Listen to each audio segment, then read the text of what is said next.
Olá, amigos, bem-vindo ao programa Sustentabilidade, direto aqui dos estúdios do ABC Repórter e replicado para todo o Brasil através da rede NGT e também nas nossas plataformas digitais, o portal Sustentabilidade, YouTube, Facebook e tudo mais. E hoje nós vamos falar de um tema super importante, que é o empreendedorismo no Brasil e como esta vertente gera alternativas de formação de pessoas e de abertura de novos negócios. E para falar sobre esse tema tão importante no Brasil que precisa crescer, uma pessoa que representa de cima a baixo essa estratégia de visão, que é o Ricardo Jacobs. Ricardo, muito obrigado por ter vindo. Muito obrigado pelo convite, eu que agradeço e espero poder contribuir aqui com você nessa entrevista. Bem, quando a gente pensa em empreendedor, né, nós temos o mercado americano, que tem um determinado perfil, né, e o brasileiro. Você vê diferenças nisso? Quais são as diferenças?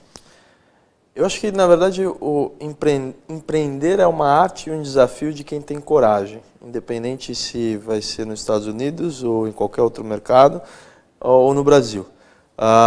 Existe sim uma diferença burocrática de você... O empreendedor, na verdade, é um sonhador que tem uma ideia, se apaixona por ela e vai desenvolver ou um negócio do zero, ou um negócio em andamento, ou ele acaba passando por uma situação dentro do mercado de trabalho desfavorável e aí ele tem esse ímpeto para empreender e ele vai para o mercado com essa ideia e com essa paixão de alguma forma para desenvolver o teu próprio negócio e desenvolver pessoas, enfim.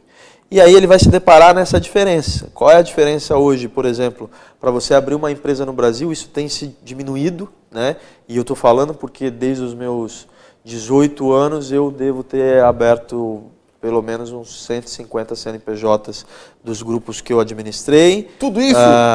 Sim. Então, empresas no meu nome ou não no meu nome. E aí você vai partir para quais são os desafios, né?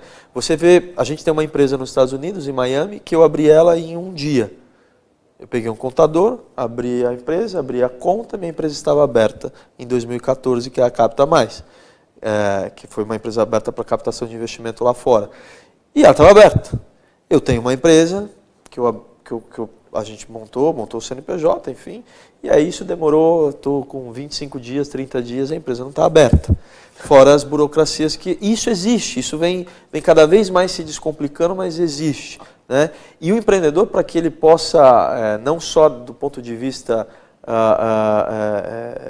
tributário, contratos sociais, esse tipo de coisa, vem também o planejamento disso, né? Eu falo, a gente dá consultoria para algumas empresas e até para os nossos negócios, que a gente pensa, vamos montar um estudo de viabilidade econômico-financeiro, montar um plano de negócio bem estruturado, onde você consegue enxergar onde você está, onde você quer chegar, um planejamento pelo menos para 5 anos, tudo isso. Mas muitas vezes a ideia e a coisa vem no empreendedor é pelo ímpeto de fazer a coisa acontecer. O start surge ali, né? O start surge ali. Então, e você não pode perder esse time. Então, não só do negócio do zero, mas a gente tem... Eu acabei de fazer uma aquisição de um hotel em andamento, que foi num almoço, que veio a oportunidade, depois de quase um ano de relacionamento com o dono, né, do hotel. E aí no almoço veio ali, puta, eu quero empreender nessa área. Então vai, aconteceu e aconteceu.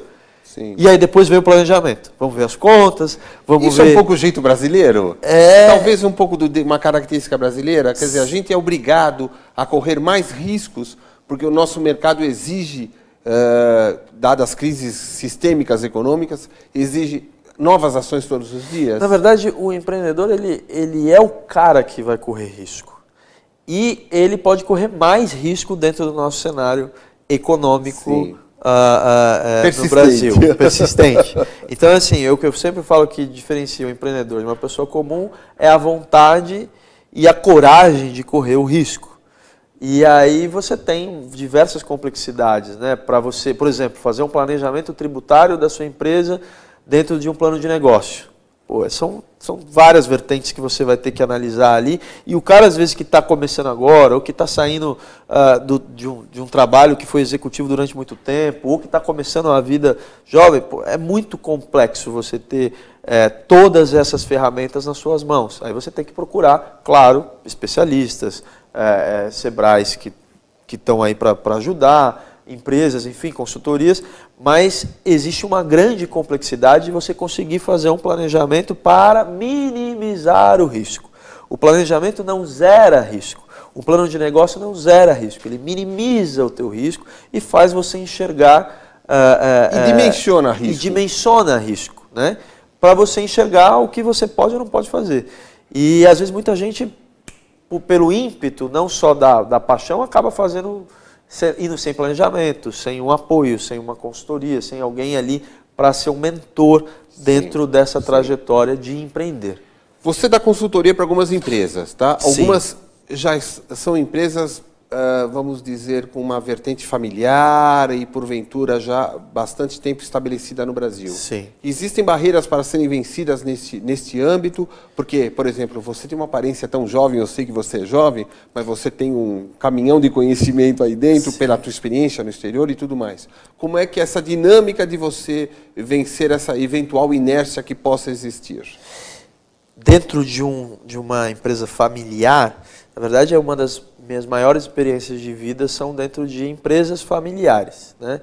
Então você tem lá o empreendedor, o sonhador que sonhou, montou empresas, por exemplo, eu administro empresas de 42 anos, empresas de 50 anos, que são núcleos familiares, não da minha família, mas de outras famílias. E ali tem um grande desafio de se inovar, de se preparar, porque muita coisa às vezes foi herdada, e aí chega para os herdeiros, eles estão ali, na verdade, essa é a grande verdade, é uma disputa mais de ego do que voltada para que o negócio se perpetue. E aí eles contratam uma empresa, como uma figura, um administrador, para que possa direcioná-los. De fora mostrar que não tem interesse específico para grupo A, B ou C. Porque aí acaba virando uma empresa familiar e grandes grupos se romperam para que eles pudessem crescer. Sim. Eles se romperam para que eles pudessem crescer. Ou instituíram uma pessoa mais competente dentro do núcleo familiar para continuar o legado. Porque a gente tem que pensar que não é sobre os sócios, mas é sobre um negócio que tem milhares de pessoas sendo empregadas ali e você vai girando a economia. Então eles contratam uma pessoa para um administrador ou um consultor que vai 1, 2, 3 vezes por semana para dar um norte para eles e profissionalizar, porque muitas vezes dentro de empresa, e a nossa grande maioria, tá? Se você for ver no Brasil, isso são dados, você tem, a grande maioria são empresas familiares e que começaram com essa vertente familiar.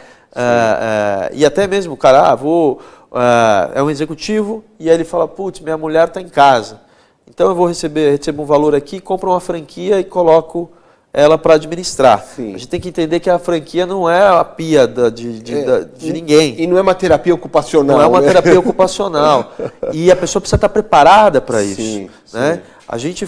Eu fui parceiro do Batista Gigliotti, que foi cofundador da Burger King no Brasil, e nós trouxemos muitas marcas de franquias de fora e fizemos expansão de marcas de franquia. E eu tinha que fazer a análise do perfil do cara que tinha o dinheiro. Sim. Mas nem sempre o cara que tem o dinheiro, ele tem o perfil para empreender. Para aquele tipo de negócio. Para empreender sim, porque todo mundo pode se preparar para isso. Sim. Aí, exemplos, o cara, tenho aqui R$500 mil, eu quero montar um restaurante. Pô, você quer montar um restaurante? Legal, cara, mas eu tenho dinheiro. Aí você vai, faz avaliação, faz teste, faz MBTI, faz isso, faz aquilo, analisa, faz entrevista. Você não tem perfil para ter um restaurante.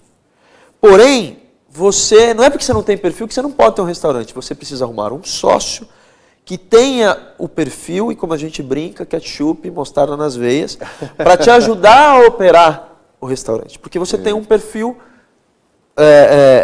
financeiro, enfim, mas você não tem um perfil de gerir o dia a dia. Como diz a gente, a barriga no balcão. Né?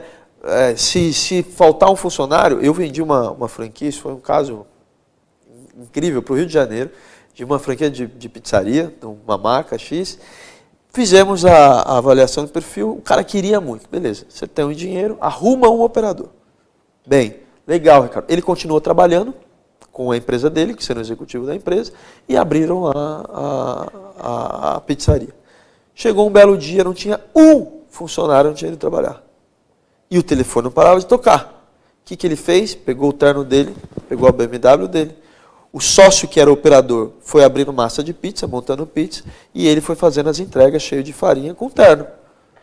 Porque isso acontece. Sim. Você vai pôr a mão na massa. Sim. Então, essa questão... Literalmente a mão na massa.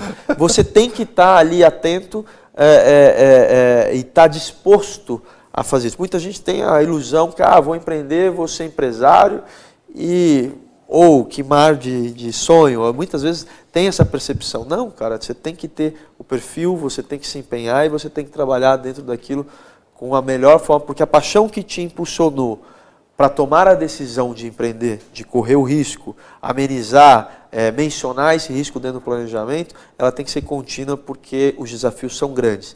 Parte tributária, legislação trabalhista, diversas normas e regras do próprio município, que muitas coisas você quer ser um cara, por exemplo, a gente tem aí o Google com a forma de trabalhar e você ter seu próprio horário, isso tem crescido muito, e fazer um home office, só que você tem uma legislação que não te protege disso. Sim. E que não te dá a abertura de fazer isso.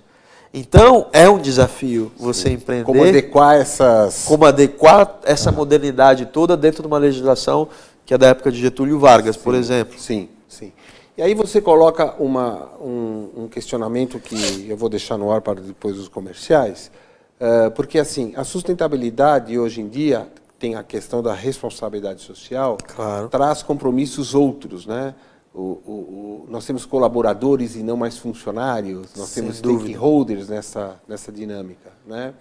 E como inserir esse DNA transformado para que as empresas fiquem adequadas às necessidades de atender o mercado.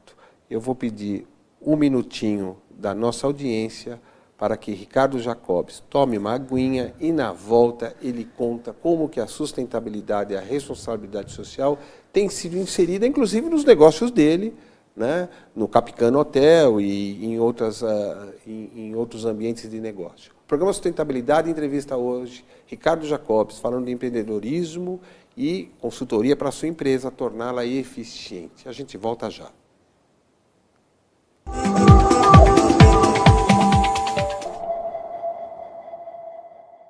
Pior que não ler jornal é ler apenas um jornal.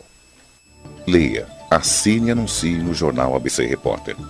4224-4789. Se você é notícia, foi ou vai ser, ligue para a nossa redação ou mande um e-mail para redação@jornalabcreporter.com.br.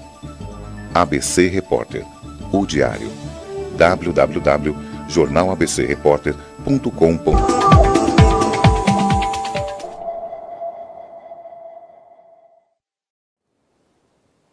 Olá, amigos. Retomamos o programa Sustentabilidade ao vivo aqui direto do ABC Repórter e replicado para todo o Brasil através da rede NGT.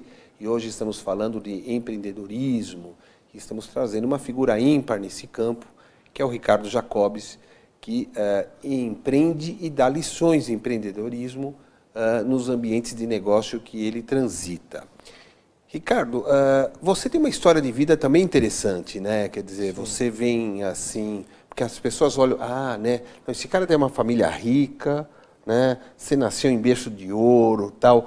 Fala um pouquinho do aspecto inicial de como a tua vida pessoal impactou nas transformações e como você levou esse aspecto de responsabilidade social para dentro dos seus negócios. Sem dúvida. Eu acho que até me assessor às vezes faz uma pergunta: quem te inspira? Minha mãe me inspira. Né? Minha mãe foi uma guerreira, mãe solteira, sozinha, para criar 2 filhos, e ela me ensinou a trabalhar desde muito cedo, muito jovem. Né? Então, aos 9 anos, quem era responsável por fazer, ela tinha uma confecção de costura, eu falo que eu fui criado pela minha mãe em cima de uma máquina de costura, e ali, que é um exemplo de empreendedorismo, né? Porque ela empreendeu sozinha e montou a confecção dela e comprou as máquinas dela, e atendia toda a cidade. Eu, a princípio, morava em Araçatuba, nasci lá, e ali ela me ensinou, toda a parte bancária, quem fazia era eu. Então ela nunca foi num banco, e eu ainda sou baixo, né? Mas eu era bem pequeno, com 9 anos de idade. Aí eu falei, mãe, mas eu não alcanço o negócio lá que aqueles caras escrevem lá, aquele papel, não se vira, vai lá e faz os depósitos que eu preciso que eu colocar o dinheiro na conta. Então, aí pede ajuda para o moço que tiver com Bradesco na época, pede ajuda para o moço que tiver com o jaleco vermelho, e aí ele vai te ajudar. E ali, aos 9 anos, eu comecei a tomar conta de tudo, além de ser responsável pelos afazeres da casa, que eu limpava a casa e minha irmã lavava a louça. Comecei a ser responsável pela parte financeira da casa, pela parte de compras da casa, isso aos 9 anos de idade, porque ela era sozinha, ou ela trabalhava, e trabalhava até 5 horas da manhã, dormia às vezes 2, 3 horas por dia, né? Esse também é um lema de alguns empreendedores do nosso país. E ali eu comecei, eu vim para São Paulo, aos 13 anos eu fui office boy, numa imobiliária, e é muito interessante porque eu cheguei lá, estava passando, era do lado da minha casa, ali em Perdizes, a Clever Bill Imóveis, passei, vi que estava lá precisando de office boy. Eu fui lá, fiz minha inscrição, comecei a trabalhar, o cara perguntou, você conhece São Paulo? Conheço tudo. Mentira, não conhecia nada, nem a rua de casa eu conhecia. E ali também foi um ímpeto de começar a trabalhar. Depois fui para um escritório contábil, enfim, e dos meus 17 para 18 anos eu assumi uma hold na área de publicidade, na área de, foram mais de 14 empresas, e ali que eu comecei a me desenvolver. E o aspecto social, né, na verdade a gente tem na sustentabilidade, a gente separa aí nos 3 pilares, né, o econômico, o social, o ambiental, o ecológico, enfim. Eu com 18 anos, eu coordenava mais de 350 pessoas. Então você ter na sua veia que você tem que ter um salário justo, digno, você tem que procurar, mesmo o pequeno e o médio empresário, procurar dar benefício para que você incentive aquele colaborador a produzir cada vez mais em função dele, para a carreira dele e para o negócio. Né? Porque eu costumo falar, o negócio não é meu, o negócio é de todos ali, porque eu posso vender meu negócio, vai para um outro, enfim, isso é um ciclo. E uma coisa que eu tenho feito, mas isso de agora, né, do meu último período para cá, é justamente poder incluir a parte social de pessoas que estão em situação de rua, de pessoas que estão em situações que as portas de emprego dentro das empresas são fechadas, entre aspas. Óbvio que as grandes empresas, elas têm alguns programas para a inclusão dessas pessoas. Só que o pequeno e o médio empresário, ele não consegue enxergar que ele pode incluir uma pessoa em situação de rua para trabalhar com ele. Né? E são poucos os que se fazem isso. E eu comecei a andar em centros de acolhimentos através do CityCare, que é um programa que tenho com a Hilson São Paulo, e eu comecei a enxergar potencial em pessoas que estão em situação de rua. E a gente fez através da SL Toalheiro, não foi o nosso primeiro emprego, a gente trouxe um cara com excelente potencial, ele passou por uma entrevista, ele passou por um processo seletivo, e ele hoje é o melhor funcionário da fábrica. Uma fábrica de 40 anos, hoje ele é o melhor funcionário da fábrica. Ou seja, você não está fazendo um favor para ele está fazendo para você. Ele está fazendo um favor para nós. E na entrevista você fala, eu não estou fazendo caridade. Você só vai entrar na vaga se você tiver perfil para a vaga. Porém, o start do empresário, ter essa visão que ele pode fazer uma inclusão social, além do que ele já faz para os colaboradores dele, é muito importante para o nosso desenvolvimento econômico, né? Porque gira tudo, a economia é tudo isso, o social, enfim, envolvido. E impacta também nos demais colaboradores dentro da empresa, porque assim, não é um discurso seu bonitinho, claro, e tal, não sei o quê. Eu procuro assim, por exemplo, eu tenho o Inove Hair, que é um salão, um centro de estética nos Jardins. Nós fizemos inclusão social de pessoas que estavam em outros tipos de situação, não de rua, mas pessoas que estavam em questão de custódia, pessoas que também estavam em situação de rua. Então a gente cria esse ambiente, só que eu não falo para ninguém, entendeu? Eu pego e falo ao meu gerente, ó, tem um currículo tal, faz a entrevista. Não sou eu que contrato. Então ela vai lá fazer a entrevista. Você gostou? Gostei. Tem perfil? Tem perfil. Então a decisão é tua. E ninguém sabe, para não ter também distinção e olhar diferente, porque ninguém é diferente de ninguém. Né? Então, porque às vezes você tem programas, e sou super favorável a programas. Minha irmã é uma deficiente física. E ela começou no HSBC na época, num programa específico para a inclusão de pessoas que têm deficiência física. Então é uma cota que tem lá dentro. Só que no ambiente de trabalho, todo mundo sabe que ela é uma cota dentro do ambiente de trabalho, que é ótimo, que abram-se mais cotas. Mas dependendo do pequeno negócio... Ou da pessoa menos esclarecida, pode olhar como se ela tivesse de favor, né? Ela não tem a competência. E não é. E ela, por exemplo, os bancos, e tem vários programas de banco para isso, mas ela ficou 4 meses estudando para poder entrar na vaga. Ela ficou... Hoje está fazendo aí para concorrer vaga para ser gerente geral da agência. Olha. Então é pela competência da pessoa. Sim. Só que nós, como os empresários e empreendedores no negócio, a gente tem que ter essa visão aberta para conseguir identificar esses talentos. Sim. Ou seja, você é um caça-talentos, você não quer saber de onde o cara vem, como ele vem. Eu falo que eu passei um período olhando, e até o Newton, que é um amigo do Siricare, eu falo que eu era headhunter de centro de acolhimento. Porque eu ia, na verdade, porque a gente fala, a gente vai doar nosso tempo. Mentira, você só recebe. Você mais recebe do que dá alguma coisa. E quando você vai fazer essas ações, você não pode prometer nada para ninguém e nem é com foco de dar emprego. Só que eu, com essa veia empreendedora maluca, eu já estava com 7 pessoas sendo selecionadas para trabalhar comigo. Das 7 foram 2, as outras fizeram... em outros programas. O McDonald's tem um programa muito lindo para pessoas de centro de acolhimento de rua. Enfim, aliás, um dos caras eu perdi para o McDonald's nessa disputa. Poxa, mas isso não está certo. É a concorrência. Caramba, é a concorrência. Eu estou te chamando, enfim. Mas é bom ter essa visão. E às vezes as pessoas que vão fazer caridade, elas vão com um olhar de dó e não com o olhar de ver o potencial que está escondido ali na pessoa. Você diria que você acaba também desenvolvendo o seu feeling, né? Porque você vê e mede, afere o sucesso e insucesso em algumas escolhas, e neste ambiente o teu feeling se desenvolve potencialmente mais? Sem dúvida. Eu acho que acreditar, e eu vou te falar que é um exercício. Você conseguir identificar e ouvir o teu feeling, porque se você olhar as grandes histórias dos grandes empreendedores no mundo inteiro, eles vão pelo feeling deles. Tem o planejamento? Óbvio, mas é pelo feeling. Se você conseguir fazer isso... Ele ouviu uma...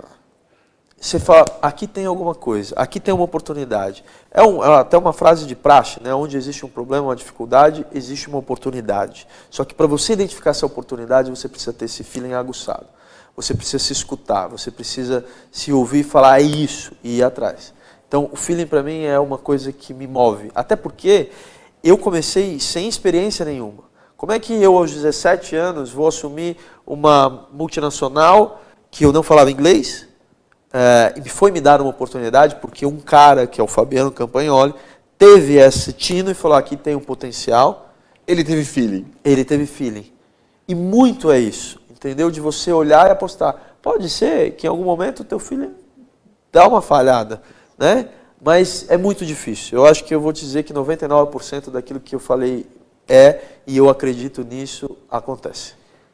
E o feeling dele está tão desenvolvido, tão afiado, que nosso amigo Ricardo Jacobs, através do Capicana e das empresas, está trazendo ao Brasil o coach Paulo Azevedo, o coach internacional Paulo Azevedo, que no dia 26 vai receber a imprensa de todo o Brasil para falar sobre superação.